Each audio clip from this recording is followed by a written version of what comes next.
Bonjour. On va commencer avec quelques minutes de retard. Bienvenue à Télécom Sud Paris pour ceux qui ne sont pas de l'école. Nous sommes heureux de vous présenter aujourd'hui une manifestation qui se veut un petit peu festive autour des 10 ans de Gate, mais sur un sujet, je dirais, qui nous intéresse et qui est sérieux, qui est les compétences et le savoir-être des ingénieurs. Donc, puisque Gate est un programme pédagogique qui est dans le programme de la formation grande école de Télécom Sud Paris et qui a vocation notamment à favoriser le développement des compétences et du savoir-être. Oui, on est là. Pour ceux qui ne connaissent pas Télécom Sud Paris, je rappelle très très brièvement que nous sommes une école de l'Institut Mines Télécom et que nous partageons ce campus avec Télécom École de Management, autre école du groupe. C'est un de nos atouts importants dans la formation et dans la vie des étudiants que d'avoir ce campus partagé. Nous avons une vision large du numérique, qui est le domaine dans lequel nous formons des ingénieurs. Donc, nous avons des formations de niveau graduate school, pour reprendre les standards internationaux, nourries par une recherche de haut niveau et en prise avec les besoins de l'industrie. Nous accueillons 1000 étudiants par an. 2 tiers sont des élèves ingénieurs, et ensuite nous accueillons de 150 à 180 doctorants à peu près, et à peu près autant de Master of Science, Master, Diplôme national de Master et Master spécialisé. Donc, autre élément important, l'école est impliquée dans l'université Paris-Saclay en tant que membre fondateur et également très engagée dans le soutien à la création d'entreprises avec un incubateur qui a déjà accompagné le développement de plus de 100 startups et qui en accompagne en gros 15 par an maintenant en moyenne. Donc en tout cas, comme programme, on a pris quelque chose d'assez classique. C'est-à-dire qu'on va, et c'est Claude Villard qui va le faire, vous planter le décor. Hein, c'est qu'est-ce que Gate, hein, en gros. Ensuite, sur un sujet qui est très proche et une vision peut-être complémentaire de celle qu'on peut avoir dans une institution d'enseignement supérieur, nous aurons une conférence de Bertrand Bailly, donc directeur général et fondateur de Davidson Consulting, qui va nous parler de son expérience de faire de son entreprise une great place to work. Et je dirais, ça en est attesté par le fait que cette année, après avoir été bien classés d'autres années, ils ont remporté le prix de Great Place to Work en France. Et ensuite, nous aurons une table ronde sur notamment ce que Gate ou d'autres formes de pédagogie peuvent apporter. Alors, non seulement aux élèves ingénieurs qu'on forme, mais également à ceux qui bénéficient de la démarche par projet que l'on expérimente à cette occasion. Voilà. Je remercie tous ceux qui ont participé à l'organisation de cette manifestation qui nous permet d'être rassemblés aujourd'hui. Je remercie par avance tous les intervenants d'avoir bien voulu venir jusque chez nous vous faire partager leur expérience. Et puis j'espère que pour tous cet après-midi sera agréable. Merci à vous. Et voilà, j'appelle Claude Villard qui va faire l'animation de la suite. Bonjour. Alors, on m'a donné 10 minutes, donc ça c'est impeccable. En plus, je suis intarissable sur le sujet. Je vais essayer de tenir dans 10 minutes à propos de Gate. Donc, juste trois éléments histoire de démarrer et de fixer les choses. Trois nombres, globalement, 10, 229, 1933. Retenez ça. Gate, c'est donc 10 ans, 229 projets. Et au dernier recensement, grâce à Benoît Jean, a priori, 1933 étudiants ont été impactés justement par le projet Gate. Donc on voit que c'est non négligeable. Alors, lorsqu'à 10 ans, en fait, je me suis dit, tiens, ça serait bien qu'on mette ce genre de, ce qu'on appelle d'activité de mise en situation en place à l'école. Mon idée, c'était de justement proposer aux étudiants, dès leur arrivée à l'école, un projet un petit peu atypique, qui soit un peu en rupture avec leurs habitudes. Un projet en fait, qui les amène à aller travailler sur d'autres choses. En fait, mon idée, c'était d'aller les chercher justement sur les compétences, les talents, les qualités, les aptitudes, bref, les intelligences, appelez ça comme vous voulez, autres que logico-mathématiques. Et justement, d'aller les amener à travailler sur tout ce qui est compétences personnelles et interpersonnelles. Les fondamentaux de Gate sont restés à peu près stables hein, sur ces 3 années. Globalement, c'est quoi? C'est un projet long, effectivement. C'est un projet qui dure 1 an. Donc ça, ils ne sont pas forcément habitués à cela. C'est un projet qu'ils font dès leur arrivée. Hein, dès la première semaine, ils sont dans le bain tout de suite. C'est un projet qui est en équipe, mais dans une équipe qu'on n'a pas forcément choisie.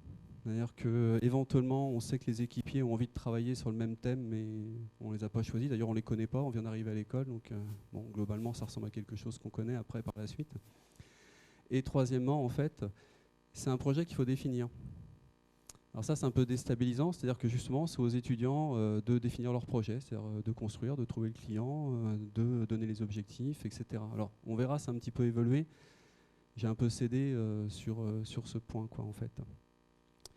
Alors, des anecdotes, des choses à vous raconter sur Gate. Là, c'est bon, là, je peux partir pendant plusieurs minutes, voire plusieurs heures. Donc, je vais quand même simplement donner quelques repères, histoire que vous ayez une idée de ce que c'est que Gate. Alors, on va dire Gate, c'est de formidables rencontres et projets humanitaires. C'est par exemple l'installation d'une salle info au Togo. C'est l'installation d'une halte garderie, d'une antenne médicale, d'une médiathèque au Maroc.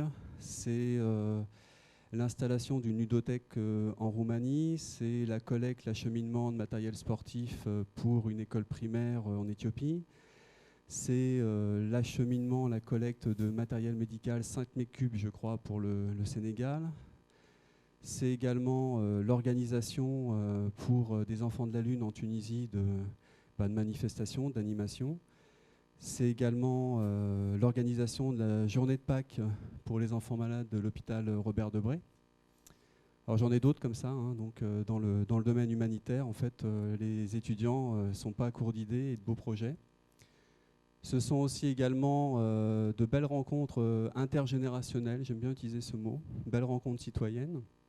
C'est donc l'organisation, l'animation d'activités pour des enfants du collège Le Village à Évry, du collège Paul-et-Loire qui est juste à côté, de l'école maternelle Georges Lapierre de mémoire. C'est également animation, organisation d'activités pour des enfants de la maison de quartier des Épinettes. C'est également, je dirais, plein de choses sur Évry. C'est aussi des activités qui ont amené nos étudiants donc, à rencontrer plein de personnes sur la plaque d'Évry. C'est également aussi, dans la région parisienne, l'organisation de baptême de l'air pour des enfants handicapés en aéroclub avec l'armée de l'air. Ça, celui-là, il nous a marqué, je peux vous dire, parce que c'est un des tout premiers qui a bien fonctionné. C'est plein de choses au niveau citoyenneté, mais Gate, c'est aussi Coupe de France de robotique, c'est comment mettre une canette dans une fusée, la lancer, la récupérer pour exploiter les données. C'est comment concevoir un jeu à destination du grand public pour le Génopôle. C'est l'organisation d'un concours photo sur la ville d'Évry. C'est l'organisation d'une course cycliste sur la ville d'Évry. Et puis aussi, pour ceux qui sont de l'Institut Mines Télécom, je ne sais pas si vous le savez, mais le TIJET, le tournoi Interjet, c'est un Gate à l'origine. C'est 2000, enfin un des tout premiers, j'ai plus en tête la date. Donc ça vient d'ici à l'origine. Hein. Donc voilà, j'en ai plein, il y en a plein d'autres, c'est frustrant, j'ai pas beaucoup de temps, mais donc je ne sais pas si vous avez vu, mais dans le forum, il y a un certain nombre d'essais qui ont été justement préparés pour que vous puissiez voir un certain nombre de projets Gate dont on a gardé un certain nombre d'éléments. Alors ils ne sont pas tous là, hein, de toute façon, parce que je crois que le forum n'aurait pas suffi. Et donc je vous invite à aller dans ces espaces. Alors bien évidemment, Gate projet, il y a des étudiants, et puis aussi il y a des hommes et des femmes pour porter tout ça. Donc je crois que c'est le moment ou jamais de mettre en avant et de remercier vraiment 2 personnes qui ont porté Gate, parce que c'est bien d'avoir une idée, de la lancer, mais ensuite derrière, il faut que des gens la reprennent et la portent. Donc il y en a un malheureusement qui ne peut pas être là parce qu'il présente un article exactement au même moment, c'est Tierno Tunkara. Donc les personnes qui sont ici le connaissent, c'est un collègue du département système d'information qui a porté Gate pendant 4 ans. Et puis s'y présente donc Corinne Truche qui porte Gate depuis 5 ans. Et je crois qu'à tous les deux, d'une idée, ils ont réussi à transformer ça en quelque chose d'organisé, de professionnel. Parce que c'est sûr, quand j'ai passé le bébé, c'était pas forcément bien cadré quand même, il faut l'avouer. Et ils ont fait un truc super. Donc à titre d'exemple, il y a des thématiques maintenant.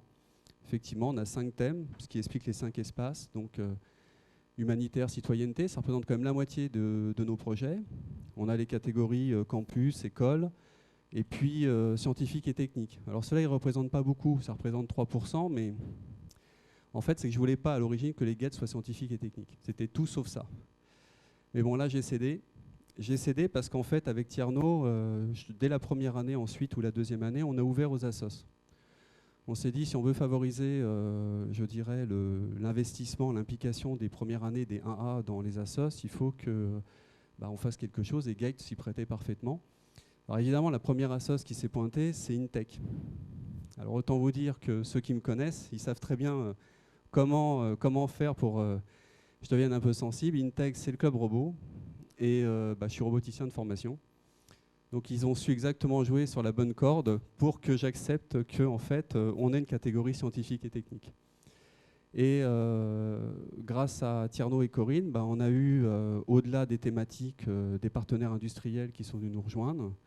On a maintenant des rendus de Gate qui ont évolué, puisque les étudiants doivent maintenant faire un clip, doivent faire des affiches, qui nous permet aujourd'hui de vous présenter un certain nombre d'éléments sur Gate.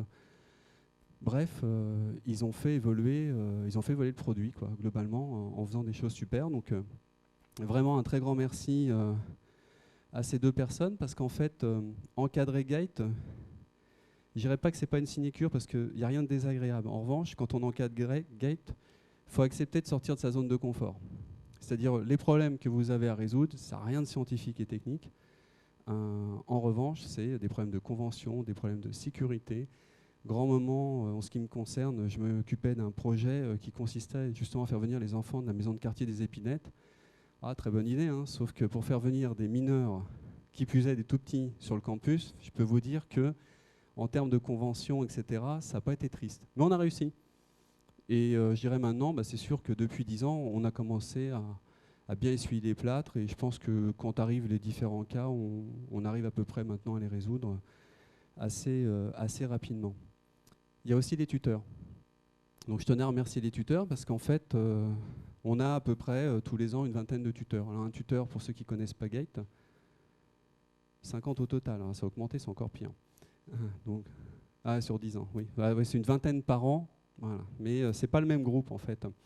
Et un tuteur, globalement, c'est qui ? C'est vous, c'est moi, c'est un partenaire industriel, c'est un collègue du campus. Bref, globalement, pour résumer, c'est un adulte qui est là pour non pas faire le projet, c'est pas l'objectif, c'est simplement voir les étudiants tous les mois et puis les amener à réfléchir sur tel ou tel aspect, problème de sécurité, droit à l'image, etc., etc.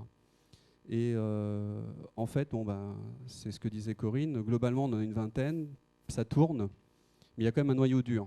On voit bien qu'il y a un petit noyau dur, et puis tous les ans, il y a des collègues qui viennent ou des partenaires qui viennent justement pour renforcer l'équipe, parce que tel projet, ça les titille, ça les intéresse, et donc ils acceptent d'encadrer le projet. Alors pour ma part, pour ceux qui ne le savent pas, donc on est dans le cadre d'une réforme en 2015, et j'espère que ce principe de roulement de tuteur et de pilote, en fait, résistera dans le temps, et qu'on sera capable par la suite toujours de présenter un projet de type Gate. Pourquoi ? Parce que tout simplement, et ça explique aussi l'intitulé des tables rondes et des interventions qui vont suivre, c'est comme je vous le disais, Gate, ça amène à travailler sur d'autres choses, des compétences, des savoir-être, enfin le savoir-être, c'est-à-dire les compétences douces. Alors je ne sais pas s'il y a des AA dans la salle, mais honnêtement, Je ne pense pas qu'en arrivant à l'école, les étudiants ils ont vraiment à l'esprit l'importance de ces compétences. Et donc les 1A, cette année, lorsqu'on a fait le lancement du projet GATE, je me suis appuyé sur un document, peut-être que vous connaissez. Je trouvais sympa comme titre, c'est, en plus ça nous impacte directement, les métiers auxquels on ne peut pas se préparer. Comme ça, au moins c'est clair, et on est impacté directement. Qu'est-ce que je leur ai dit? Globalement, il y a 3 éléments qui ressortent. 1, les 2 tiers des écoliers aujourd'hui, qui sont à l'école maternelle, vont être sur des emplois qui n'existent pas. En 2010, dans le top 10 des emplois qu'on s'arrachait, aucun existait en 2004. Et même pour qu'on mesure aussi l'importance, c'est que certains ne sont même pas encore traduits en français. En revanche, il y a un pronostic, c'est le terme qui est utilisé dans l'article, il y a un pronostic qui est sûr et certain, c'est que l'avenir est dans les compétences douces. C'est quoi? Pensée critique, créativité, savoir-être. Voilà pourquoi un projet comme GATE est important. Voilà pourquoi c'est important d'avoir ce type d'activité dans un programme de formation ingénieur comme le nôtre.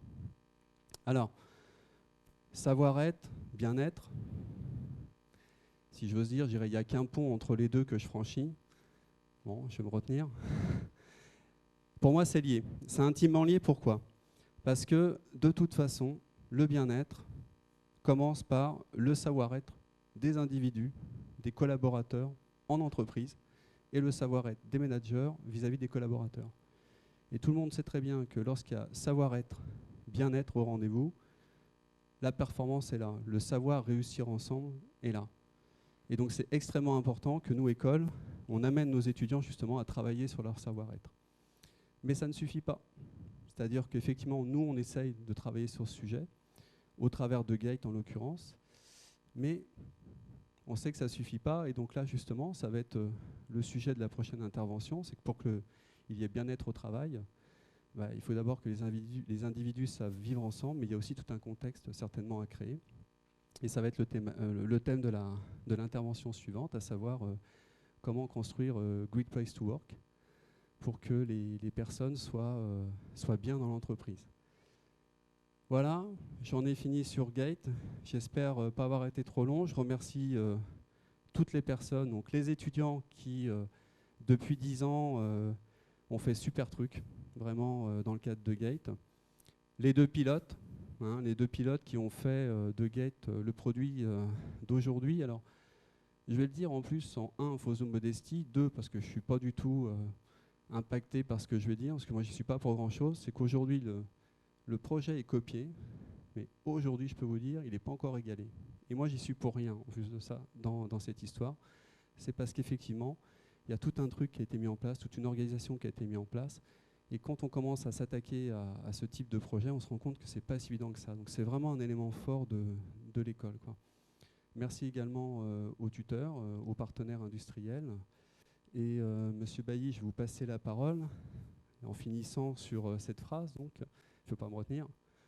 Si le bonheur est dans le pré pour certains, sans parler de bonheur, le bien-être peut-il être au rendez-vous dans l'entreprise? Comment construire une great place to work? Merci. Voilà, bonjour à tous, tout d'abord. Merci de votre accueil, merci Corinne pour l'organisation, merci Monsieur Digne pour l'invitation et puis Monsieur Villard pour cette entrée en matière qui met bien la pression. Donc je vais commencer par des excuses, je suis un peu raplapla, je suis un jeune papa, ma fille n'a pas fait sa nuit, donc vous m'en voulez pas, je ne suis pas tout à fait dans mon état normal.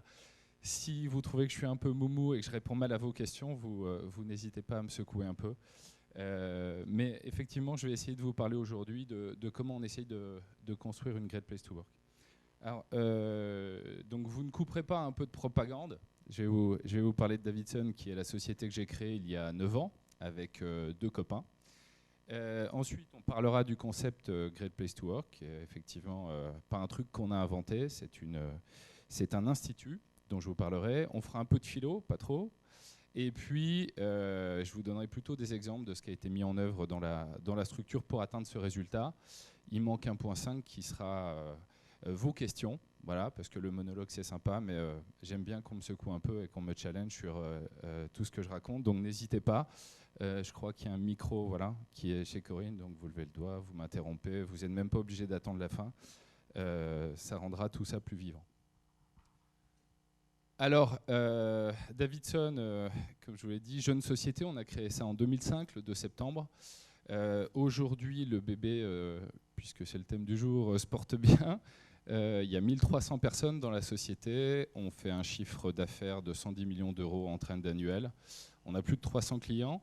Alors, je dis dans la société, en fait, Davidson, ce sont aujourd'hui 21 sociétés réparties dans 5 pays, puisque nous sommes historiquement en France, depuis 2 ans en Belgique, en Suisse, depuis 6 mois à Dubaï, aux Émirats Arabes Unis, et puis depuis la semaine dernière à Madrid, en Espagne.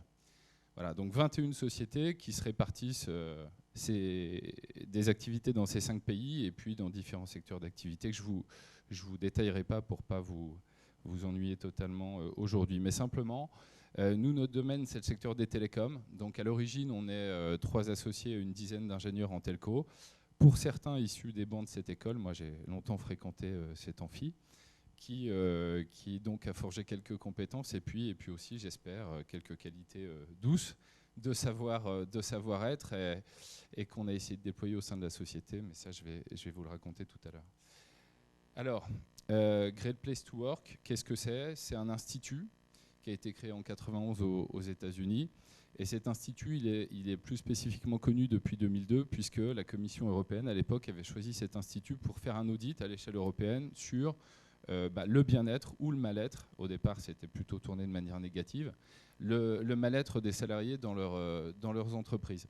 Et donc l'Institut a réalisé ce bench dans tous les pays de la communauté européenne, et puis s'est fait connaître, et ensuite a déployé une approche un peu plus systématique qui consiste chaque année à organiser un audit de tout un tas de sociétés. Alors il faut être candidat, ils ne viennent pas vous voir si vous n'avez pas levé le petit doigt.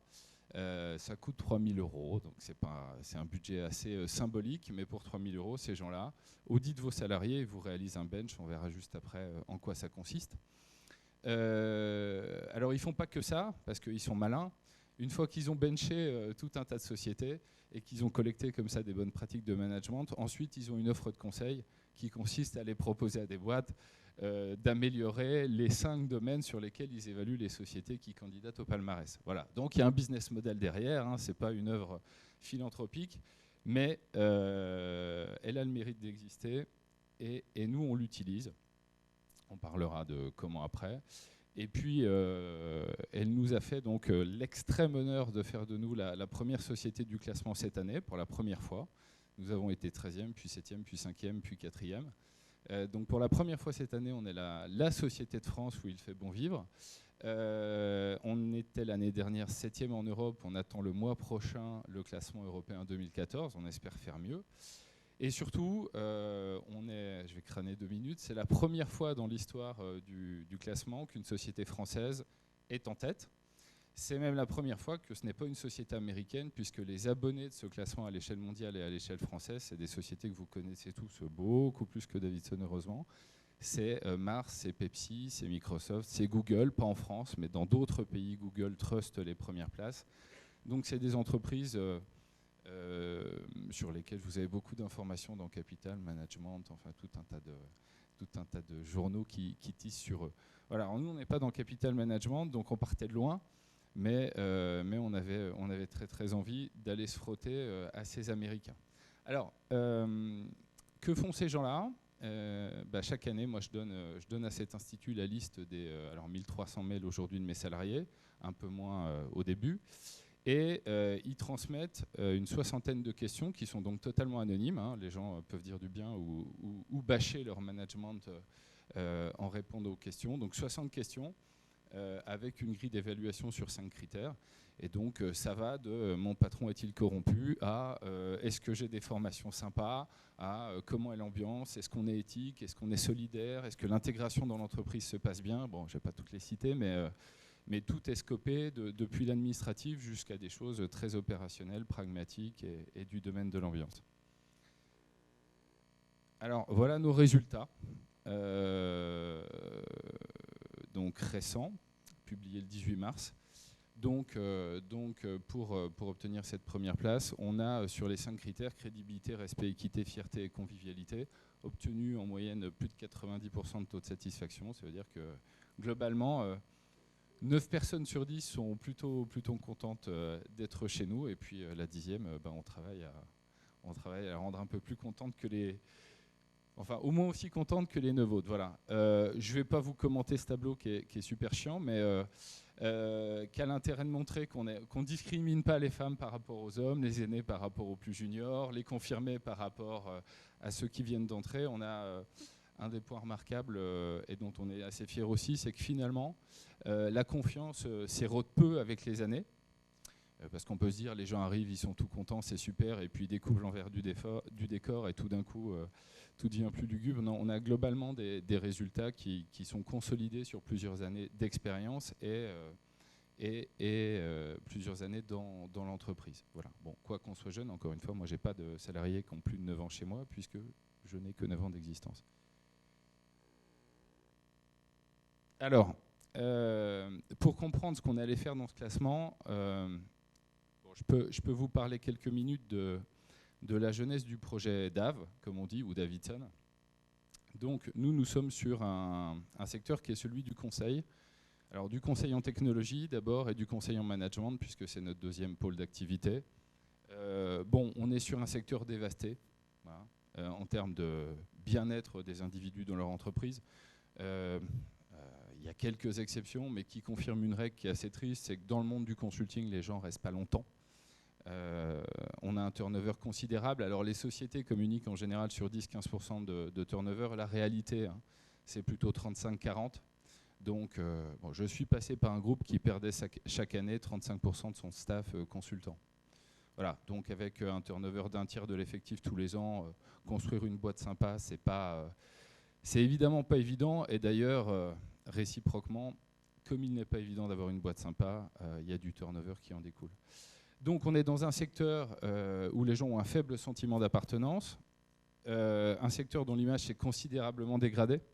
Moi, quand je suis sorti de l'INT en 98, on était nombreux à avoir envie d'aller faire du conseil, parce qu'on se disait c'est sympa, diversité de missions internationale. Et puis il y a eu une période où c'était beaucoup moins vrai. Et donc nous, notre vocation, c'est d'essayer de donner envie aux gens de revenir vers ce segment et de sortir du côté vendeur de viande, puisque ce genre d'expression, malheureusement, est courante dans la bouche de nos clients, ce qui est un peu dramatique. Donc on est sur un secteur plutôt dévasté. Et ce qui n'arrange rien, on est sur un secteur qui est plutôt coté, donc des entreprises qui ont des actionnaires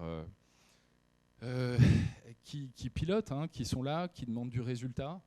Et le résultat dans le monde du conseil où on a comme principal capital l'homme, ça veut dire tout de suite tirer sur les salaires, tirer sur la vie interne, sur les formations.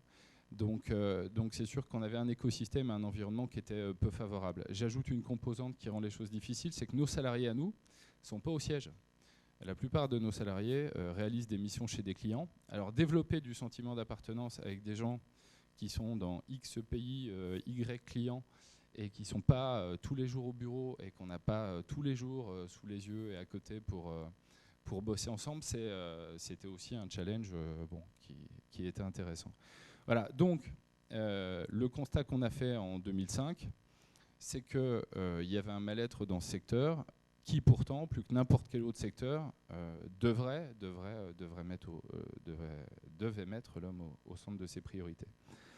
Donc, face à ce constat, nous, on s'est dit qu'il y avait peut-être quelque chose à changer, à tenter, pour retrouver nos marchés. Donc, c'est un créneau et c'est un credo à la fois, c'est-à-dire qu'on avait envie de faire bouger 2-3 trucs pour pouvoir créer une entreprise et puis éventuellement rencontrer...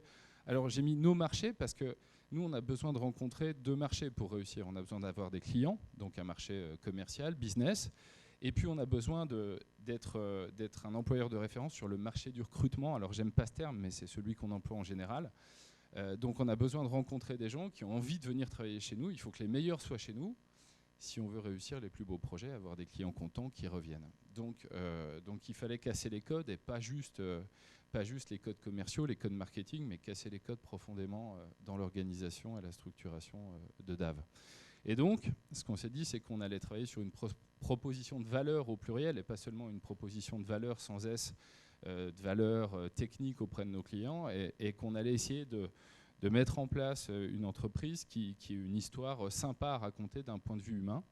Et ça passait par travailler sur le comment plus que sur le quoi. La question du quoi, on ne se l'est pas posée très longtemps. Voilà, on était ingénieur en télécom, on faisait du consulting, donc on allait faire du conseil en télécom. Mais ce qui nous a beaucoup interrogé avant de démarrer, c'est le comment. Voilà, qu'est-ce qu'on change, qu'est-ce qu'on fait.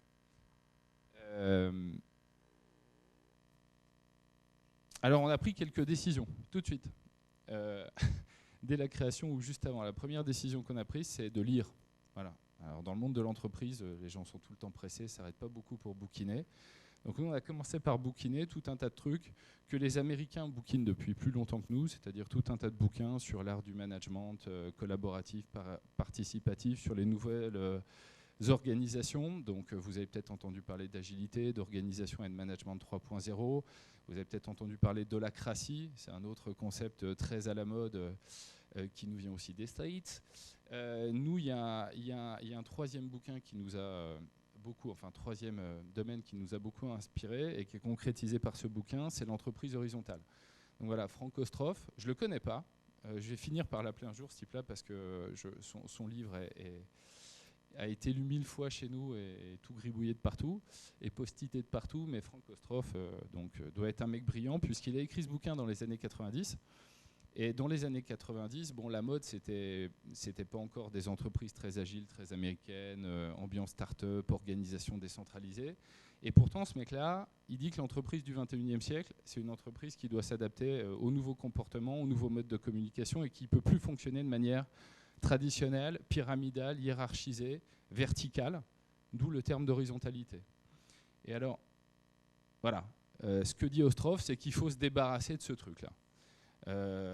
C'est-à-dire d'organisations hiérarchiques qui peuvent paraître rassurantes, mais qui en fait sont totalement flippantes puisqu'elles induisent des connexions, des jalousies. Voilà, donc Ostroff il dit que ça c'est terminé et qu'il faut essayer de trouver d'autres modèles. Et il réfléchit à ce que doit être donc une entreprise horizontale. Alors je ne vais pas vous lire cette liste de bullet points un peu tristoun, mais enfin, globalement, ce qu'il dit, c'est qu'il faut décloisonner la décision. C'est-à-dire qu'il ne faut pas rentrer dans des processus classiques d'escalade où pour prendre une décision, je dois demander l'avis de mon chef, de mon chef, de mon chef. Donc il faut mettre de la délégation tout en bas de l'organigramme et accepter la prise de risque en bas de l'organigramme. D'ailleurs, il dit que l'organigramme, s'il n'y en a pas et qu'il fait que 2 échelons, c'est pas grave. Donc en fait, il dit que tout le monde doit être en mesure de décider. Il dit aussi un truc super important, c'est que tout le monde doit être créatif. C'est-à-dire qu'une entreprise horizontale, ce n'est pas une boîte qui fait de la gouvernance avec des patrons qui comptent, c'est une boîte qui fait de l'inspiration avec des patrons qui développent de la créativité et qui travaillent tous les jours à faire en sorte que les gens phosphorent sur comment bosser et pas combien ou quoi faire. Et il dit un dernier truc intéressant, c'est que ça ne peut pas se faire sans du savoir-être, voilà, et sans du bien-être. Et que le bien-être, ça se mesure. Parce que se regarder dans la glace tous les matins en se disant j'ai une super boîte, les gens sont contents, c'est bien, mais le vérifier, c'est mieux. Donc Ostroff dit, voilà, l'entreprise horizontale mesure la satisfaction des clients, bon, tant qu'à faire, et des employés. D'ailleurs, il les met souvent au même niveau, il considère que les employés sont les premiers clients internes de l'entreprise. Alors voilà, vous commencez à voir où je veux en venir. Donc nous, on s'est beaucoup inspiré de ce bouquin qui est très très dense pour essayer de décliner tout ça à notre segment et donc adopter un modèle d'organisation qui ne copie pas nos clients sur des organisations hiérarchiques, mais qui horizontalise tous les processus de l'entreprise. Surtout qu'on est télécomeux, un peu softeux, on a une culture assez geek et high-tech, donc dans les autres trucs importants qui sont la dématérialisation et la numérisation des processus pour optimiser toute la boîte, ben on avait des compétences qui étaient facilement dispo et qu'on pouvait mettre en œuvre pour réussir ces petits chantiers-là. Voilà. Donc ça, c'est l'idée de base. Donc, je crois que j'ai explicité un certain nombre de trucs que j'avais voulu teaser après. Donc, adopter un modèle innovant, favoriser l'inspiration plus que la gouvernance, on en a parlé. Travailler le qualitatif, au-delà du quantitatif. Davidson est une société qui a des commerciaux, on ne les appelle pas comme ça, mais des gens qui sont en interface avec nos clients. Je pense qu'on est la seule société de consulting en France à ne pas fixer à ces gens-là d'objectifs commerciaux, aussi bizarre que ça puisse paraître. Donc on est une société qui essaye de mettre en avant le savoir-être plus que le savoir-faire, et ceci dès le recrutement. Alors j'ai noté Pareto, vous savez sûrement ce qu'est un Pareto. Je crois que c'était un économiste italien qui avait dit que 80% de la richesse italienne dans les années 50 était détenue par 20% des Italiens. Bon, transposé au recrutement, 20% des gens vous génèrent 80% des emmerdes. Donc il ne faut pas se planter sur votre recrutement. Et donc, choisir des gens qui, d'une part, sont des gens bien câblés, bon, ça on en cherche tous, mais aussi qui vont être en mesure de s'adapter correctement à la culture de votre entreprise. Donc, gros focus sur le comportemental, sur le savoir-être, et ça commence au recrutement. D'ailleurs, on a une petite règle chez Davidson, c'est quand il y a un doute, il n'y a plus de doute. Voilà. Alors, ne l'appliquez pas à votre vie perso, parce que sinon vous serez célibataire très vite, mais dans le monde de l'entreprise et du recrutement, quand il y a un doute, il n'y a plus de doute, ça marche pas mal, parce que mieux vaut passer à côté de quelqu'un de bien que recruter quelqu'un qui va vous bordéliser une organisation. Voilà. Si je vous effraie, vous pouvez vous enfuir à la machine à café. Je vous avais prévenu, Corinne. L'autre, qui est parti d'ailleurs, je l'ai effrayé. Quand on parle de gens qui s'en vont. Un autre truc important qu'on a décidé, c'est qu'on allait conserver notre indépendance financière. Voilà. Donc on a fait un truc super bizarre, on a verrouillé complètement nos statuts. C'est-à-dire qu'aujourd'hui, on est un club d'associés qui détenons la société. Si l'un d'entre nous s'en va, il cède à un montant symbolique ses actions à ceux qui restent. Donc on fait en sorte que le capital de la société soit durablement possédé par des gens qui travaillent dedans et pas des gens qui travaillent à l'extérieur et qui donnent un avis qu'on ne leur demande pas sur comment on veut conduire notre stratégie, nos opérations, nos décisions, et qui ne viennent pas nous expliquer que ce qui compte, c'est le profit à court terme. Voilà. Donc on s'est offert un luxe qui est celui d'être totalement indépendant. Nous ne sommes pas concernés par les 75% de Hollande, donc on ne veut pas faire de Davidson un outil d'enrichissement personnel. Notre idée, j'ai la chance d'avoir rencontré des mecs qui avaient envie de faire ça, notre idée c'est de faire de Dav un bel outil de travail. Voilà. Donc ça c'est une grande chance. Le dernier truc qu'il fallait qu'on fasse, maintenant qu'on a dit tout ça, et je vais l'expliciter juste après, c'était redéfinir complètement le rôle du manager. Voilà, dans une organisation horizontale, manager, c'est plus vraiment manager. Alors Appello, qui a écrit beaucoup sur le management 3.0, il lui dit que le manager doit devenir un coach dans une organisation horizontale. Je n'irai pas jusque-là, mais en tout cas, c'est sûr qu'on a viré du management beaucoup d'éléments quanti pour travailler aussi sur le comportement, le savoir-être du manager. On y revient juste après. Ça va, je ne vous ai pas perdu. Voilà, donc j'aime bien ce petit schéma. Une entreprise horizontale, c'est pas une entreprise pyramidale avec à sa tête des super-égaux qui sont contents parce qu'ils sont boss, ils dirigent, ils commandent, ils sont à la tête de la pyramide alimentaire. C'est une boîte dans laquelle on travaille ensemble et on place l'individu au centre d'un dispositif. Donc plus de problème d'ego, mais un problème d'éco au sens écosystème. Voilà, donc une entreprise horizontale, c'est une entreprise qui repositionne l'homme là où il doit être. Alors, on va rentrer... Ouais,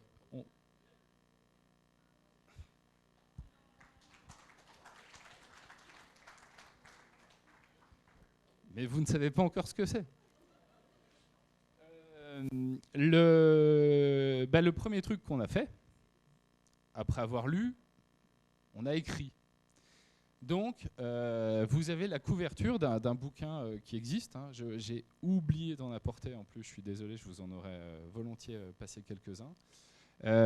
On a écrit un ouvrage collaboratif, c'est-à-dire que 50 salariés, bon, les premiers, quoi, sont assis de longues heures, parce que c'est très long d'écrire un bouquin et de corriger deux fautes d'orthographe.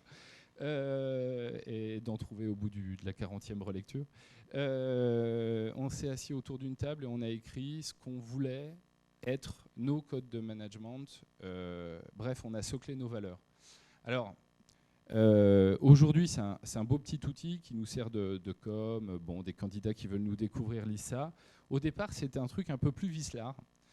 C'est-à-dire que comme on grossissait et qu'on ne voulait pas perdre nos modes opératoires, notre socle de valeurs et notre façon de travailler, on s'est dit, on va écrire ce bouquin, ça sera la Bible, ça sera les tablettes de la loi, et si quelqu'un déconne en interne, on pourra venir l'agiter et dire, attends, ce que tu fais, c'est pas Davidson Code. Voilà. Donc on a écrit ce bouquin qui fait 25 ou 26 chapitres, qui comporte une grande biblio de textes sympas qui nous ont plu et inspirés, mais qui comporte donc des chapitres très divers sur comment on veut se comporter dans l'entreprise. Alors là, je commence à rentrer un peu dans les exemples pour que vous voyez un peu chez quel taré vous êtes tombé. Donc, un chapitre, c'est You See It, You Do It. Là derrière, c'est l'idée que quand il y a quelque chose à faire dans une entreprise horizontale, on le fait. Il n'y a pas de yaka faucon, il n'y a pas de ça serait bien que quelqu'un s'occupe de. Tu vois qu'il y a un problème, tu vois qu'il y a quelque chose à faire, tu prends le point. Ouais, you see it, you do it, tu vois, tu fais. La deuxième chapitre, un autre chapitre, c'est la formation est open bar. Voilà. La règle concernant les formations, les trainings internes, c'est que tu veux, tu as. Voilà. Il n'y a pas de débat, il n'y a pas de discussion. C'est pas ah oui, mais notre budget formation, je ne sais pas si on y arrivera. Tu veux une formation, tu l'as. Alors ça, c'était un pari un peu bizarre parce qu'on peut se dire oh là là, ils vont couler la boîte avec des budgets de formation infinis, ils vont nous tuer la renta. Mais en fait, ça, c'était un pari sur l'intelligence des gens. On s'était dit que si on dédramatisait la demande de formation et qu'il n'y avait pas de débat sur son attribution, les gens viendraient nous voir uniquement avec des projets intelligents. Et c'est ce qui s'est passé. Moi, en 8 ans, je n'ai pas refusé une seule demande de formation, pas parce que le Davidson Code me l'impose, mais parce que les gens ne viennent, sachant qu'il n'y a pas de stress, ne viennent nous voir qu'avec des choses construites et élaborées. Mobilité choisie, ça veut dire que donc on a 21 sociétés dans 5 pays, on n'impose aucune mobilité. Voilà. On ne bouge chez nous à l'international ou en région que si on le veut. Ça, c'est une règle qui n'est pas très pratiquée dans le monde du consulting. Comment ça va? Alors, comment ça va? Ça, c'est un truc qui nous gonflait dans la plupart des sociétés où on a travaillé. C'est les gens qui vous disent comment ça va, et puis vous leur répondez, mais ils sont déjà au bout du couloir. C'est le comment ça va qui veut dire bonjour, mais en fait, je m'en fous, ça ne m'intéresse pas, c'était juste pour... Bon, nous, la règle qu'on a érigée, c'est que quand je demande comment ça va à quelqu'un, j'écoute la réponse. Voilà. Donc ça, c'est une façon de dire qu'on travaille l'empathie. Voilà, en interne, et qu'on est dans une attention symétrique. Autre principe, on est communautaire. Bon, ça je pense que vous aviez commencé à le sentir. On est très communautaire. Alors pas communautariste, communautaire, c'est-à-dire qu'on utilise les outils modernes, Internet, pour pouvoir travailler de manière très collaborative, échanger, discuter via le web, les chats, etc. Je vous montrerai 2-3 trucs après. Tiens, ces deux trucs n'ont rien à faire ensemble, mais bon, okay, un petit bug. Règle de cooptation, pour rentrer chez nous, vaut mieux y connaître quelqu'un. 90% de nos recrutements aujourd'hui se font par bouche à oreille. On n'a pas d'équipe de chasse de tête qui essore le marché du recrutement pour nous emmener des candidats. On n'est pas sur les forums de recrutement. On n'est pas au forum des télécoms. On fonctionne par bouche à oreille et par cooptation. On parlait, oui, désolé. On parlait tout à l'heure de ne pas se tromper sur qui rejoint l'entreprise. Une bonne façon de ne pas se tromper, c'est de déjà le connaître. Donc la cooptation est un levier important. Alors la deuxième moitié de la boulette, là, c'est iTab. On a développé un outil qui est devenu un gros outil de travail. C'est une sorte de tablette géante sur laquelle les gens peuvent se connecter et déposer des post-it numériques anonymes. Et donc les gens tout au long de l'année dropent des post-it verts quand un truc leur plaît, rouge quand un truc leur plaît pas, et orange quand ils ont une idée sympa pour la boîte. Donc c'est devenu un outil assez participatif. Autre règle du Davidson Code, pas d'acquisition, pas de croissance externe.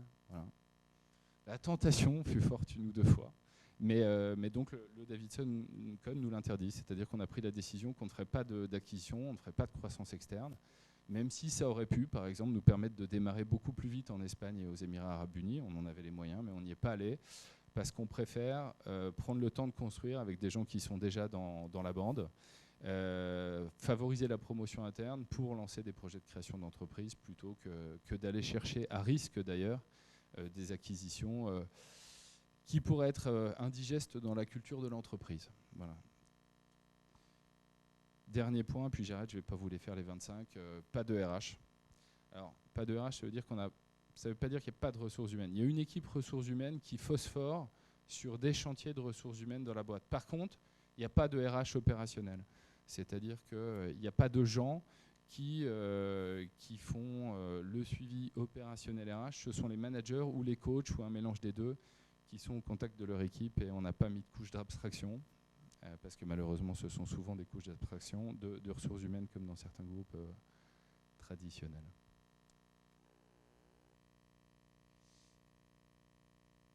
Alors, après avoir posé ce socle, on a continué de développer 2-3 idées pour être une great place to work, enfin pas pour le palmarès, juste pour être bien au quotidien. Un des éléments importants, c'est l'écoute. Voilà. Si vous voulez que vos salariés se sentent bien, bien sûr, il faut leur donner, mais il faut qu'ils soient aussi en mesure de donner. Je crois qu'on est bien dans une boîte quand elle vous apporte des trucs, et puis quand vos idées sont prises en compte, que vous avez le sentiment que ce que vous dites ne revient pas à faire pipi dans un violon, mais qu'il y a une vraie prise en compte de vos idées, une transformation, et que vous avez donc l'opportunité, l'occasion de marquer votre passage dans la société, de poser une pierre à l'édifice. Donc, on a démultiplié tous les canaux d'expression et d'écoute. Bon, ça c'est le côté communautaire. Évidemment, un forum de communication. Donc, on a un forum qui est très très actif, qui est totalement non modéré en interne. Évidemment, un Who's-Who, donc chacun accède au profil de l'ensemble des salariés de la boîte et à ses hobbies. Voilà, vous avez, quand vous vous connectez à l'extranet de la société, sur la gauche, là, ce qu'on appelle le Wall of Hobbies. C'est-à-dire que, d'ailleurs c'est assez, oui, puis vous avez un joli canard parce que c'est l'anniversaire de quelqu'un qui a mis une photo de profil bizarre, mais vous avez un Wall of Hobbies qui reprend les intérêts les plus répandus dans la société. Alors l'idée à travers ça, évidemment, vous devinez, c'était de donner aux gens envie de faire des trucs ensemble. Donc de la guitare, du volley, de la vidéo, de la photographie, des sorties de la culture du rugby, etc. Vous cliquez sur l'un des mots, vous retrouvez tous les salariés de la boîte qui partagent ce hobby avec vous. Donc on essaye de faire en sorte que tout de suite les gens puissent arriver à se connaître. Ce que vous ne voyez pas, parce que je n'avais pas la place, c'est cuté, mais juste en dessous, vous avez aussi la liste des diplômés de votre école. Donc je suis jeune Télécom Sud Paris, j'arrive chez DAV, je vois tous les Télécom Sud Paris qui sont déjà, ou TEM, pardon, qui sont déjà dans la boîte. On est une 50aine pour la petite histoire. Donc ça permet de retrouver éventuellement un ancien copain de promo, on ne savait pas qu'il était là, tiens t'es là, bram, tout de suite, un début de networking, un début de réseau en interne, et c'est parti, ça discute, ça papote, et on se rencontre alors qu'on est chez 2 clients différents, on est sur des problématiques différentes, etc. Boîte à questions, bon, c'est devenu banal. Ce qu'il est moins, c'est que Edouard, mon associé, et moi, nous engageons sous 2 semaines à formuler une réponse à toute question qui est posée dans la boîte à questions, qu'elle nous plaise ou pas. Donc on a une boîte à questions permanente sur le web. On lance chaque année un concours d'intérêt pro-perso. Donc concours d'intérêt pro, c'est encore de la boîte à idées, c'est une idée sympa pour la boîte. Je vous donnerai un exemple d'idée tout à l'heure qui nous a coûté assez cher. Et on associe ça à un concours d'intérêt perso pour montrer qu'une boîte, c'est, comme je le disais tout à l'heure, pas juste un moyen d'enrichissement personnel, mais c'est aussi un moyen de restituer leur engagement à des gens. Donc supporter des projets qui sont des projets perso, comme je veux faire un voyage de 6 mois humanitaire, ou comme le projet de cette année, je veux créer une association qui s'appelle les Tandems du Cœur, enfin supporter une association qui s'appelle les Tandems du Cœur pour faire du vélo à des personnes handicapées qui n'ont pas d'occasion d'en faire. C'est une manière de dire que une boîte a une vocation aussi sociale et à supporter des projets d'ordre perso. Donc il n'y a pas que le travail, la performance, les résultats éco qui nous intéressent. Autre canal d'écoute que vous connaissez peut-être si vous êtes amateur de sites web, c'est Weezembly. Weezembly, c'est un outil web génial qui permet en fait de projeter pendant une conférence, on aurait pu l'utiliser aujourd'hui, des questions anonymes. Donc nous, dans nos séminaires, quand je suis au micro comme ça devant tous les salariés de DAV, les gens ont un iPad, un iPhone ou un truc d'une autre marque, et en tout cas peuvent poser des questions de manière anonyme. Les questions apparaissent sur l'écran, on les découvre en même temps qu'elles apparaissent, et puis les gens peuvent voter, donner leur avis. J'adore ta question, elle est nulle ta question, et on rank les questions par ordre d'apparition, et on s'impose cet exercice tous les 6 mois.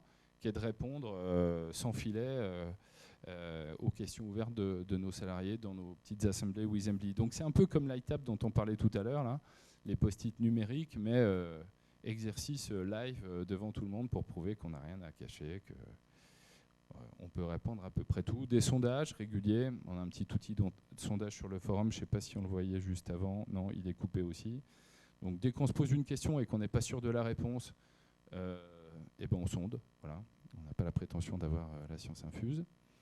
Des petites choses toutes simples, carton de validation de période d'essai. Quand quelqu'un termine une période d'essai chez nous, on lui redemande encore son avis. Voilà, tu as fait 3 mois chez nous, qu'est-ce qui t'a plu, qu'est-ce qui t'a déplu, qu'est-ce que tu aimerais changer. Les avis tout frais comme ça sont super intéressants en général. Accessibilité des dirigeants, donc ça c'est un peu de la propagande aussi, c'est dur à démontrer, mais enfin moi mon GSM est disponible sur l'extranet comme celui des autres salariés, n'importe qui peut m'appeler, ils s'en privent pas d'ailleurs. N'importe qui peut venir agiter le Davidson Code devant mon bureau en me disant Bertrand, on est en train d'essayer de me vendre que Dubaï c'est la ville de mes rêves alors que moi je suis normand et la ville de mes rêves c'est pas du tout Dubaï. Bon, donc l'accessibilité des gens, c'est un truc des dirigeants, pardon, c'est un truc très important pour nous et il faut savoir que c'est un des éléments absolument clés qui revient dans le sondage aussi. Dans les points discriminants que nos salariés disent être des points forts chez DAF, il y a le fait que les dirigeants soient accessibles, ne soient pas dans leur tour d'ivoire. On a des Meet for Coffee. Meet for Coffee, c'est une fois par mois, petit déjeuner au siège. Tout le monde est confié, n'importe qui peut venir. Et peut venir ou ne pas venir. Moi, j'ai l'obligation de venir. C'est le cas aussi des managers.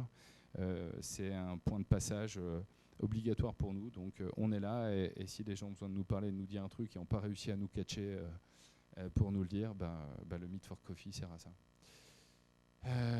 Bon, je passe rapidement sur les bilans annuels, mais les bilans d'évolution qui sont évidemment un moyen de collecter des idées. Dernière ou avant-dernier outil, je ne sais plus, Satisfaction. Alors on a mis en place une mesure de la satisfaction permanente. Alors, il y a le culture audit annuel de Great Place to Work dont on a parlé, mais on n'attend pas la fin de l'année pour savoir si nos salariés sont contents et découvrir notre classement dans le palmarès. Donc tous les mois, voilà, ils remplissent un décompte de temps, hein, comme les avocats. Voilà, j'ai travaillé, j'ai eu des CP au mois de mai 2014. Et puis en bas à gauche, on leur demande leur humeur, voilà, de très bon à très mauvais. Il n'y a pas de point neutre, il n'y a pas de je sais pas, donc c'est forcément bon ou pas bon. Et évidemment, tout ça est traité. On verra après comment. On a un dispositif qui s'appelle l'IRM. Alors, rien de médical et de flippant. L'IRM, c'est l'indicateur de répétition mensuelle. Alors, on s'est rendu compte, notamment sur les fonctions du staff, notamment sur des fonctions un peu comptables, administration des ventes, etc., que certaines personnes pouvaient être surchargées de tâches qui devenaient répétitives. Voilà. Alors on parlait de créativité tout à l'heure. À partir du moment où il y a de la répétition, du train-train, et que vous mécanisez votre job, il y a un moment, la créativité, c'est compliqué, donc on a voulu le mesurer. Donc l'IRM, c'est un sondage, un peu comme Satisfaction, qu'on active sur les décomptes de temps certains mois, pour vérifier que les gens ne sont pas en train de robotiser. Alors on leur demande 3 trucs. On leur demande quelle est la part de leur activité créative et intéressante, quelle est la part de leur activité non créative mais intéressante. Bon, on peut aimer faire des choses de manière régulière, même si c'est tout le temps les mêmes. Moi, j'aime bien me faire un McDo de temps en temps, voilà, donc ça c'est répétitif et intéressant. Et puis, on leur demande aussi, évidemment, de nous dire quel pourcentage de leur activité est répétitive et chiante. Et là d'abord, on leur montre qu'on les écoute et qu'on ne va pas les laisser s'ennuyer pendant 10 ans sur le même truc. Et puis là, en général, on déclenche des petites actions parce que typiquement, quand les actions sont répétitives, dans notre monde de l'entreprise, hein, quand les actions sont répétitives, souvent elles peuvent être automatisées. Voilà. Il y a très très peu de choses qu'on ne peut pas automatiser. Et l'informatique, comme le disait Ostrov tout à l'heure dans son bouquin, l'informatique, ça sert à ça. L'informatique, ça sert à automatiser, fiabiliser des tâches que la répétition peut rendre à risque d'erreur et à risque de démission parce que chiante pour les gens. Donc l'IRM nous sert énormément puisque c'est l'IRM qui fait qu'on se penche régulièrement sur nos fameux processus pour les retravailler et libérer de la bande passante. Voilà. Quand on se rend compte que 90% du temps d'une personne au service de l'administration des ventes est cannibalisé par la réponse aux appels pour savoir où en est ma note de frais, il est temps de développer un outil qui permet de gérer les notes de frais de manière online et de mettre en visibilité l'état du règlement des notes de frais pour les salariés. Exemple super abscon, mais enfin bon, voilà, ça parle peut-être un peu. Et puis, oui, alors ça, c'est une obligation qui tend à être légale, mais en ce moment, mais qu'on avait anticipé. L'autre questionnaire qu'on envoie tous les mois, c'est un questionnaire sur le suivi de la charge de travail pour vérifier qu'il n'y a pas de débordement et on s'assure que les pics de charge ne perdurent pas, ce qui peut mettre les gens sous tension ou ce qui veut dire qu'il faut peut-être qu'on crée un poste et qu'on a trop attendu avant de mettre une ressource supplémentaire.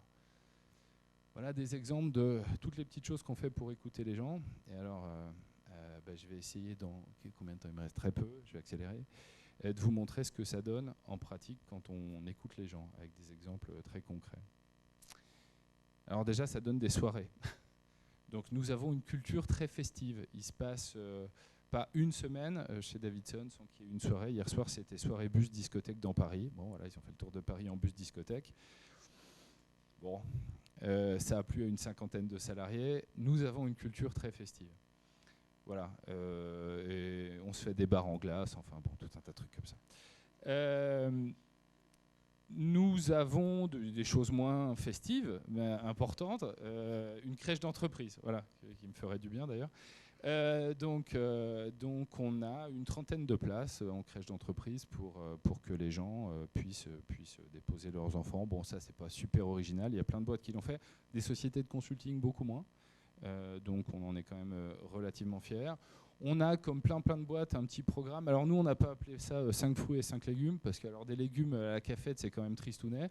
On a appelé ça 5 fruits, 0 légumes. Donc bien sûr, les gens ont leur corbeille de fruits et peuvent en profiter toute l'année. On a une salle de sport, toujours assez classique. Une salle de sieste, moins classique, sauf dans des boîtes américaines. Alors je suis le seul à ne pas la fréquenter, puisque à chaque fois que j'y vais et qu'il y a des gens dedans, je me dis c'est trop la honte, je peux pas dormir à côté des Davidsoniens, mais c'est pas juste pour décorer, elle est très utilisée et je reproche à personne d'aller dormir dedans. Au contraire, moi si j'avais pu aujourd'hui, je serais allé dormir dans ma salle de sieste. Donc c'est pas parce que vous dormez 1 heure que vous travaillez moins. On n'interdit pas les pauses café, les pauses clopes, enfin tout ça, ces trucs un peu nazes là, on a oublié. Nous avons acheté un piano et nous donnons des cours de piano gratuits. Ça, c'était une demande de nos salariés et je vous le prouve. Voilà. Donc, on a un piano dans un de nos espaces de travail et donc on a une prof de piano tous les jours de 12h30 à 13h30.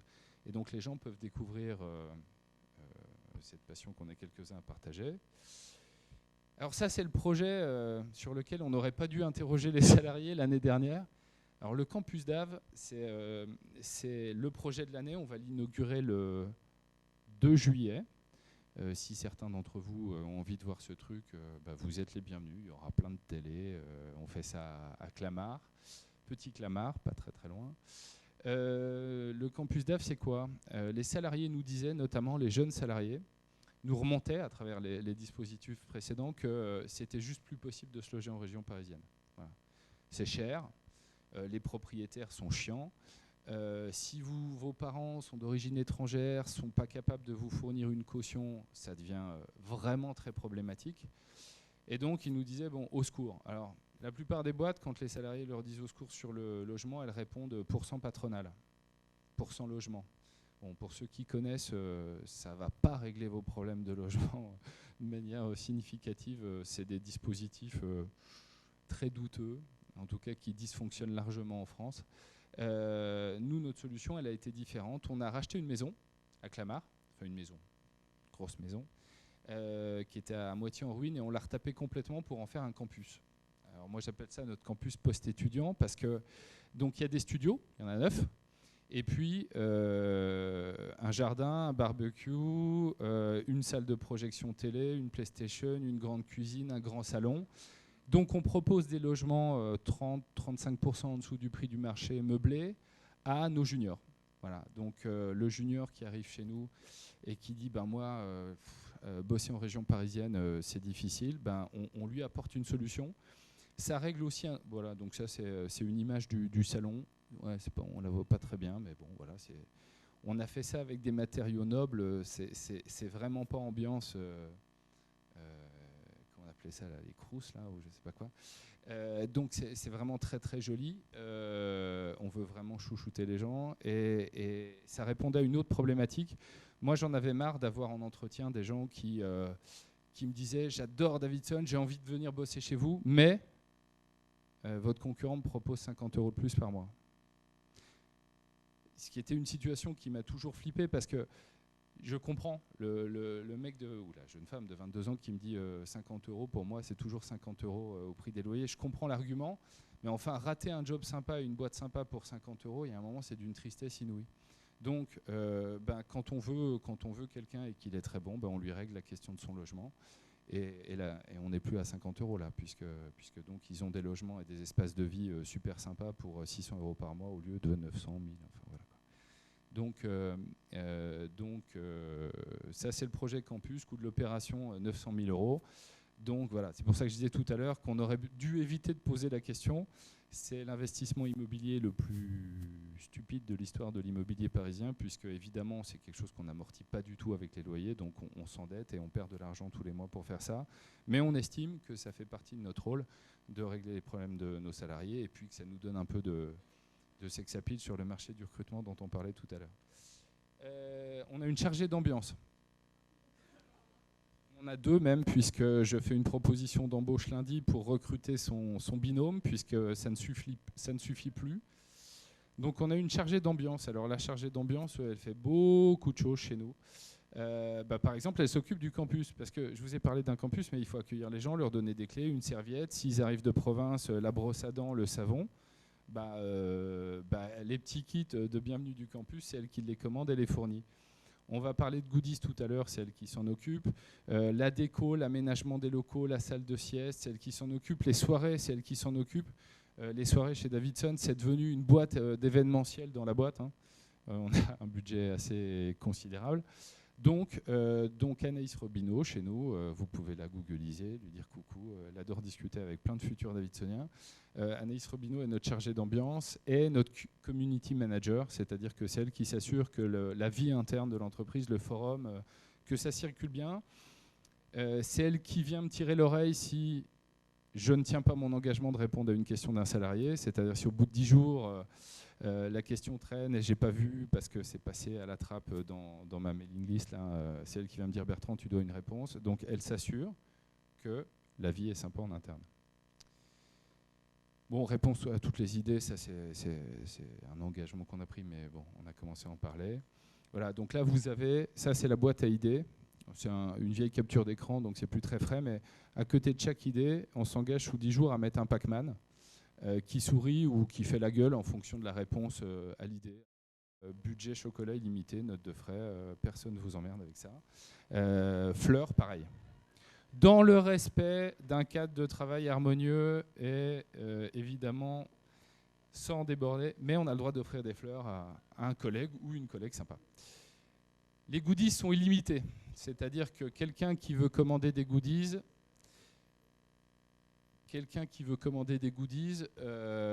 peut commander des goodies. Je ne valide pas les factures. Alors ça a donné des trucs variés. Ça a donné des t-shirts évidemment, des coques d'iPhone. Ça a donné des tongs. Ça c'est le dernier truc. Voilà. Les vacances approchent, on veut des tongs. Voilà. Si les gens veulent coller notre logo sur une paire de tongs, ça coûte pas cher. Les gens se sentent davidsoniens parce qu'ils ont des tongs Davidson sur la plage. Pourquoi pas. Autre truc important chez nous, on essaye de multiplier la découverte d'activités sympas. On essaie de faire en sorte que les gens se souviennent qu'ils ont travaillé chez Davidson et se disent ça, je ne l'aurais pas fait sans eux. Donc, moi, je suis plongeur, donc j'emmène les gens passer leur niveau 1 de plongée tous les ans. Dans les trucs un peu bizarres, il y a eu le curling. Voilà. Donc, le curling, vous ne rentrez pas un vendredi soir en disant à votre femme « Chérie, viens, je t'emmène, on fait du curling » ou à votre chérie « Viens, je t'emmène, on va se faire du curling ». Donc, c'est un truc, il faut une dynamique de groupe pour le faire. Donc voilà, on était dans un week-end ski Davidson, donc on était en plein boulot et on regardait Eurosport et comme tout le monde, on regardait les mecs balayer, on s'est dit mais c'est pourquoi, qu'est-ce que c'est, à quoi ça sert, essayons. Et donc 50 personnes sur une patinoire, voilà, qui font du curling un soir. Ouais, c'est tout sombre. Hein. J'ai appris qu'il y avait une équipe de curling en Ile-de-France. Il y en a une, il n'y en a pas 40. Ils sont dans un championnat de 1 avec eux-mêmes, donc ils gagnent tous les ans. Mais on peut faire du curling en Ile-de-France et puis on peut faire de la plongée. Alors pareil, je ne sais pas si vous voyez très bien, mais on s'était fait une petite bannière qu'on a emmenée sur une épave près de Borne-les-Mimosas. Je redeviens un tout petit peu plus sérieux. On a vu tout à l'heure le sondage mensuel Satisfaction. Évidemment, ce sondage, si vous interrogez les gens, vous leur demandez comment ils vont, mais en fait, vous ne traitez pas. C'est du comment ça va sans la réponse. C'est un peu tristounet. Donc, évidemment, le sondage Satisfaction, tous mes managers, tous les gens qui encadrent des équipes reçoivent le niveau de satisfaction de leurs équipes. Donc là, par exemple, vous avez...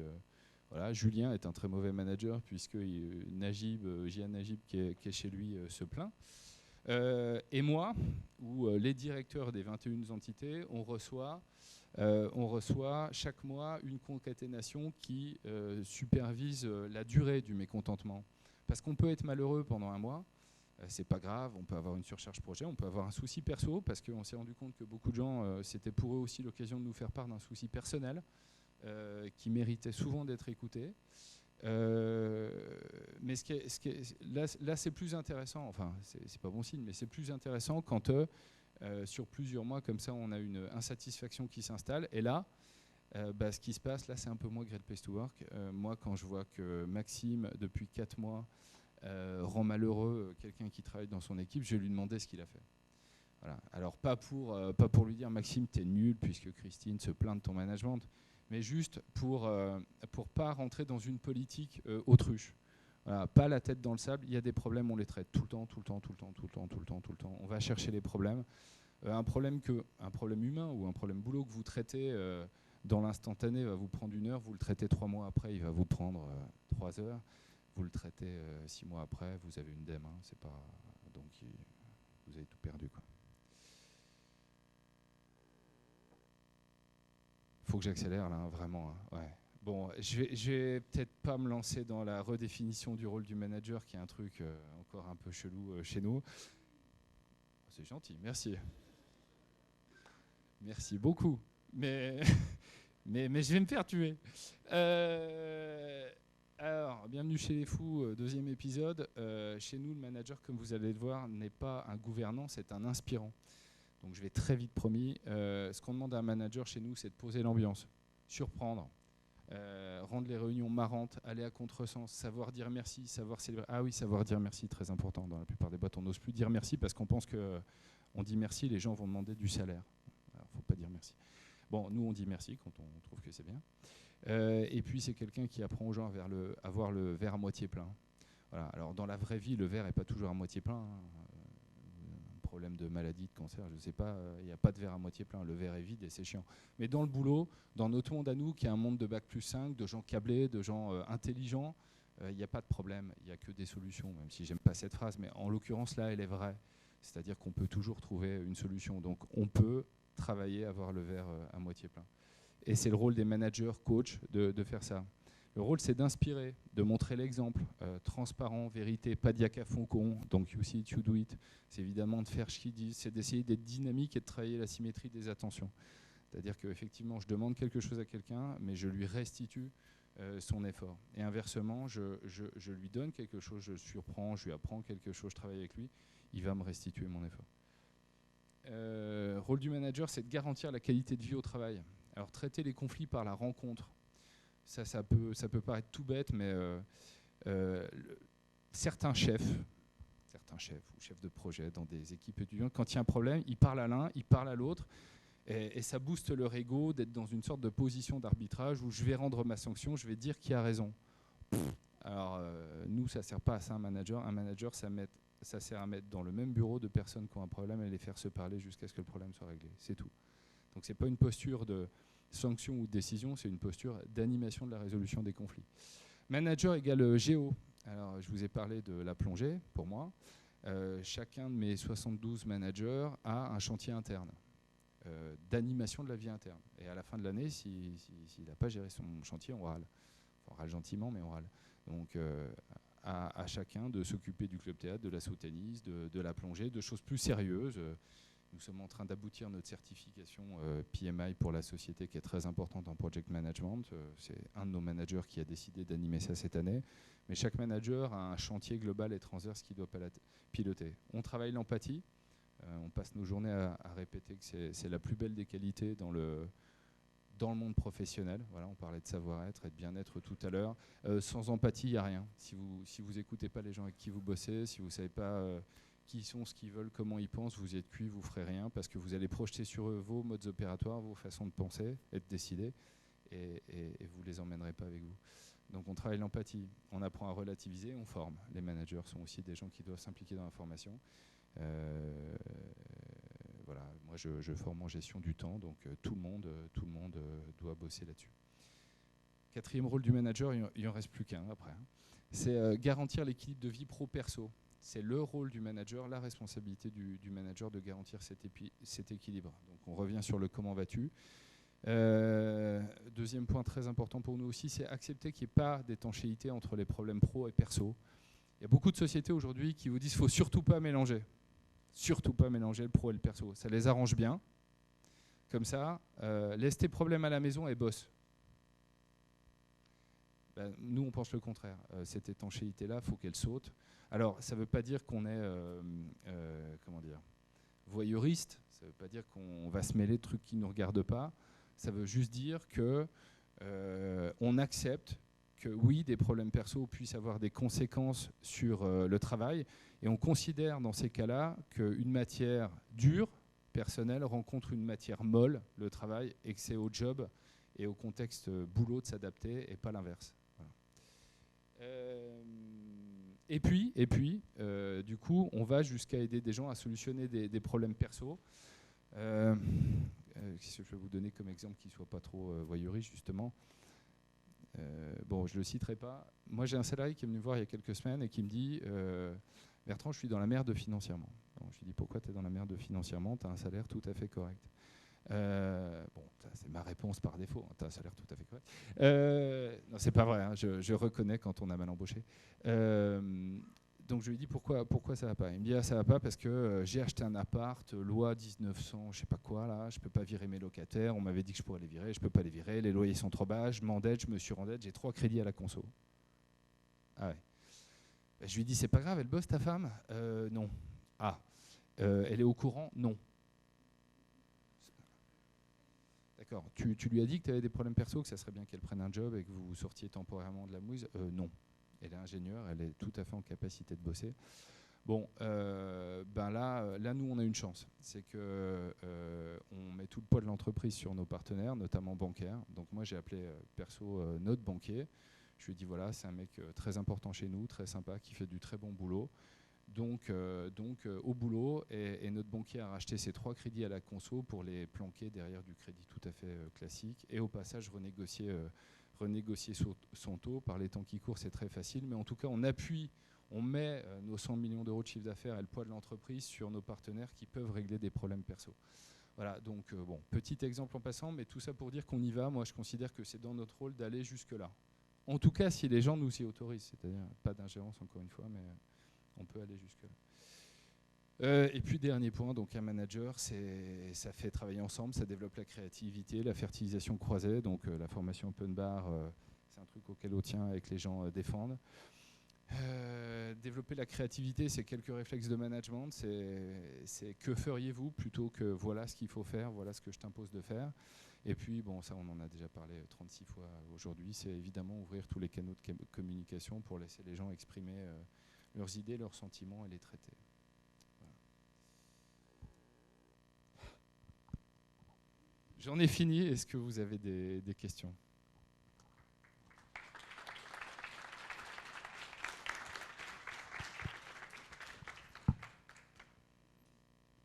N'hésitez pas. Hein, moi J'ai un micro.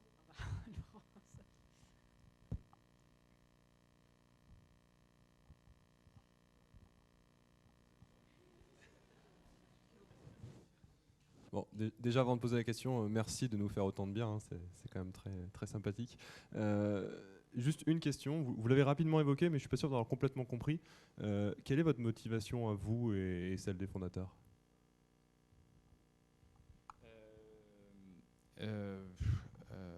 Pareil, hein. Moi j'aime bien croiser des gens sympas le matin dans mon bureau, quoi. Voilà, donc c'est bon, par rapport à ce qu'on a dit sur le contexte du consulting, c'est de se regarder dans la glace en se levant le matin ou en se rasant le matin, c'est-à-dire se dire qu'on fait un truc qui est perfectible mais qui est pas trop mal, c'est quand même vachement agréable. Et puis juste le plaisir de croiser des gens sympas, parce qu'on dit que les Français sont râleurs, mais ça c'est bullshit. Quand les gens sont contents au bureau, ils vous le rendent. Et quand de temps en temps, quelqu'un prend le temps de passer ma porte, pas que pour râler, mais pour me dire voilà, c'est cool, il se passe des choses bien, c'est grâce à toi si, ou grâce à DAFSI, ou j'adore, ou le campus a réglé mon problème de logement, ou tu m'as sorti de la merde financièrement, quand on aime la matière molle, c'est-à-dire l'homme, c'est la plus belle des récompenses en fait. Voilà, moi j'ai commencé chez Alcatel sur des machines, et à un moment je me suis dit bon, les machines c'est bien, mais c'est prévisible. Alors je vais aller travailler sur un domaine où on manipule que du facteur humain.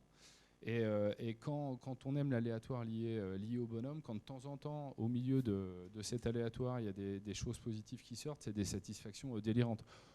Beaucoup plus en ce qui me concerne que de faire parler un RNC avec une note B dans le domaine de la radio, enfin, pour passer une comme GSM. Enfin, voilà.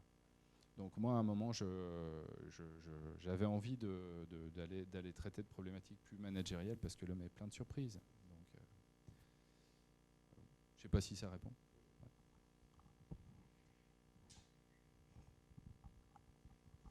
Oui, merci aussi. Enfin, j'ai beaucoup apprécié, c'est très rafraîchissant de vous entendre. Est-ce que, alors j'ai une question qui est peut-être trop terre à terre, est-ce que vous avez l'impression que vos clients voient la différence par rapport à vous, concurrents, sur ce bien-être que doivent avoir vos salariés ? Il pose des bonnes questions. Ouais.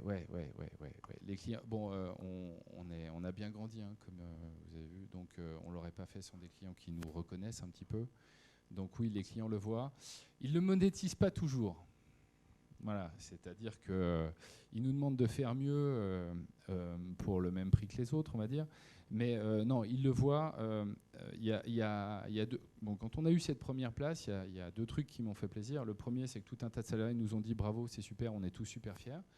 Et j'ai eu, je pense, 200 mails de clients qui m'ont dit félicitations, on vous voit bosser depuis 9 ans. Et bon, c'est mérité. Voilà. Et quand un client qui vous doit rien, hein, je suis le fournisseur Servile et c'est lui mon donneur d'ordre. Il ne me doit rien, il ne me doit pas de félicitations. Même quand ça se passe bien, quand un client vous dit bravo, c'est chouette, c'est hyper gratifiant. Et j'étais chez Ericsson il y a quelques semaines. J'ai un camarade qui est d'ailleurs un ancien de l'INT, mais c'est pas parce que c'est un copain qui m'a dit ça, que c'est un ancien de l'INT qui m'a dit ça, Philippe Caisson, qui me disait ce qui est sympa avec Davidson, c'est que c'est la première fois en 15 ans que j'ai des consultants d'une boîte qui râlent jamais. Voilà. Et que donc je passe pas mon temps à régler des problèmes qui sont pas les miens, qui sont les problèmes de mes fournisseurs. Donc j'imagine que quand il me dit ça, il me dit qu'il a plutôt envie de travailler avec moi dans la durée, et par les temps qui courent et ces 4 ans de crise, avoir des clients qui ont envie de travailler avec vous dans la durée, un petit chouïa plus qu'avec les autres, c'est vachement intéressant. Ouais.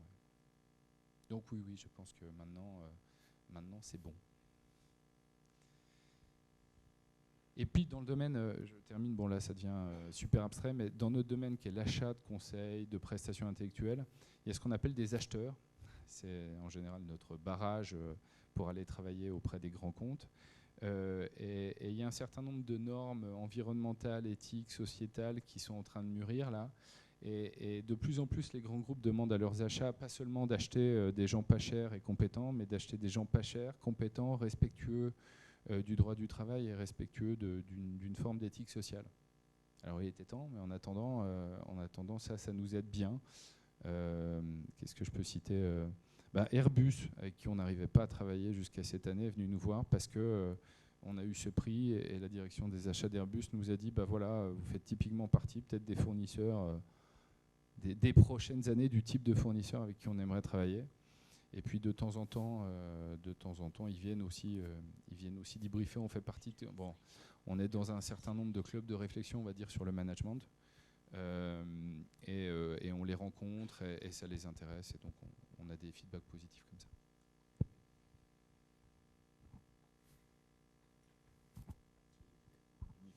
Bon, merci à tous.